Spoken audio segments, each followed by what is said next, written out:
Hello viewers, আসসালামু আলাইকুম। আজ আমি আপনাদের লাউ শাক ভাজি করে দেখাবো। এই রান্নাটা আমরা হয়তো অনেকেই জানি, কিন্তু আমার রেসিপিটি দেখিয়ে দিচ্ছি একেবারেই হেলদি ওয়েতে, যেখানে লাউ পাতার গুণাগুণ অক্ষুণ্ণ থাকবে। লাউ শাক রান্নার জন্য নিয়েছি ১ আঁটি লাউ শাক এবং আলু। আর রান্নায় ব্যবহারের জন্য নিয়েছি লবণ, হলুদ, শুকনা মরিচ, পেঁয়াজ, রসুন এবং তেল। প্রথমেই আমি একটি মাঝারি এবং ২টি ছোট সাইজের আলু সেদ্ধ করে নিয়েছি। তারপর ৩টে আলুর বেশিরভাগটাই কিউব করে কেটে নিলাম এবং অল্প একটু ভর্তা করে নিলাম। আর এদিকে লাউ পাতা এবং তার ডাঁটাগুলো বেছে ধুয়ে নিয়েছি। তারপর সেগুলোকে এভাবে কেটে নিয়েছি। তারপর একটি পাতিলে লাউ পাতাগুলো এবং ডাঁটাগুলো নিয়ে ৪ থেকে ৫ মিনিটের জন্য মাঝারির চেয়ে হালকা আঁচে আধা চা চামচ লবণ দিয়ে ঢাকনা দিয়ে সিদ্ধ করে নিলাম।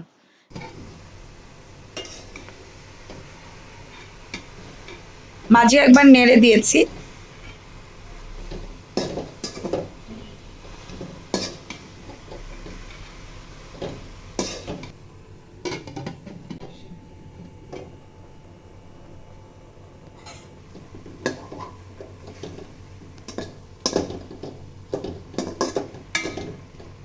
লাউ শাকের পানি শুকিয়ে গিয়েছে। এবার একটি কড়াই নিয়ে তাতে ৫ টেবিল চামচ তেল গরম করে নিলাম। এবার এতে ৫-৬টি শুকনো মরিচ ভেঙে দিয়ে দিলাম।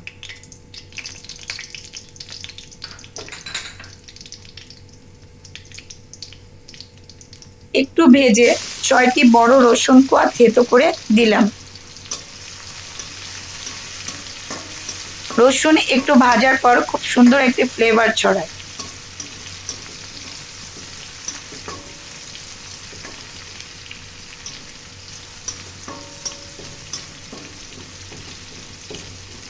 এরপর এতে ১.৫ টেবিল চামচ পেঁয়াজ দিয়ে ৩ মিনিটের মতো ভেজে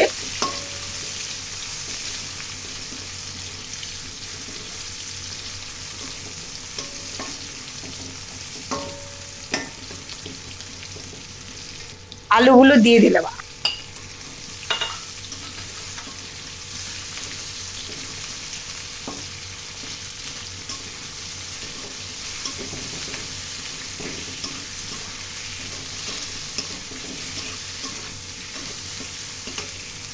আলু দেওয়ার পর আমি আবার আধা চা চামচ লবণ এবং আধা চা চামচ হলুদ দিয়ে দিলাম। শাকে সাধারণত হলুদ দেওয়া হয় না, কিন্তু এখানে শাকের সাথে আলুও ব্যবহার করা হচ্ছে, তাই একটু হলুদ ব্যবহার করলাম। না হলে আলুর কালারটা একেবারে ফেড লাগবে। যাই হোক, মরিচ, রসুন, পেঁয়াজ, আলু, লবণ, হলুদ সব কিছু একত্রে মিক্স করে একটু ভেজে নিয়ে আমি সিদ্ধ করা শাকগুলো দিয়ে দিলাম। এবার শাক ও আলু একত্রে নেড়ে চেড়ে ২ থেকে ৩ মিনিটের মধ্যে আমি নামিয়ে ফেলছি।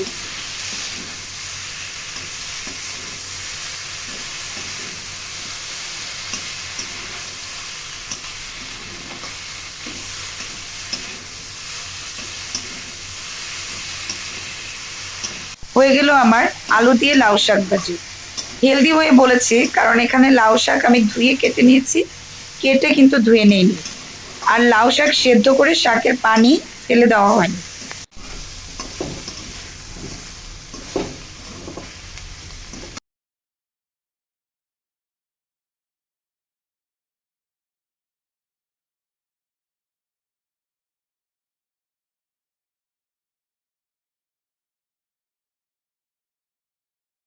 আশা করি আপনাদের রেসিপিটি সহজ এবং ভালো লেগেছে। ভালো লাগলে আমার চ্যানেলকে সাবস্ক্রাইব করুন ও পাশে থাকা বেল আইকনটি ক্লিক করুন। আর যারা ইতিমধ্যে সাবস্ক্রাইব করেছেন তাদের অসংখ্য ধন্যবাদ। সবাই ভালো থাকবেন। আল্লাহ হাফেজ।